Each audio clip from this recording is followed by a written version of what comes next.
بعد مرور 26 سنة من قصة نادي القرن، الزملكاويه لسه بيصحوا في الموضوع ده، وكتبوا الزمالك نادي القرن الحقيقي. الأهلي عنده مقولة: نادي الأهلي نادي الوطنية. فالزمالك راح جايين رافعين لافتة: نادي الزمالك نادي الوطنية والكرامة. ليه دايما ياخدوا كل ما هو اي شيء ينتسب للنادي الاهلي ياخدوا ويتكلموا عليه ان ده بتاعهم؟ حتى الشعار اللي كانوا عاملينه طلع الشعار نفسه مسروق. الخوذة بالاتجاه بكل شيء، كل من شيء ده الدوري مسروق. الاسكتلندي، من الدوري بالظبط، الاسكتلندي. كل شيء مسروق. طيب ليه هم بيعملوا كده؟ ليه ما عندهمش حتى مصداقية مع نفسهم؟ ليه حتى ما بيحاولوش ان هم يركزوا في شغلهم ويطلعوا اللي هم عايزينه ليهم؟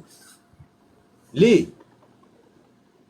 بص، شكرا يا احمد، لبسني. بص، هتكلم عن النادي شكرا يا الوطنيه كابتن الاول. احمد.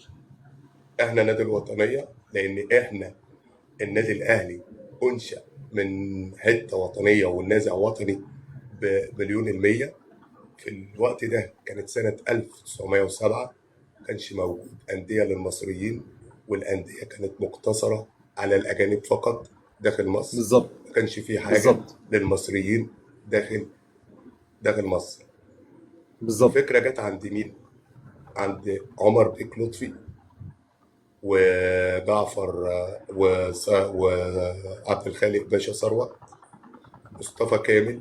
بص الأسامي اللي بقول لك عليها عشان تعرف إن إحنا نادي الوطنية بكل المقاييس والمعايير. شاء من شاء وأبى من أبى. عبد الخالق باشا ثروت، عمر سلطان باشا، وأمين باشا سامي.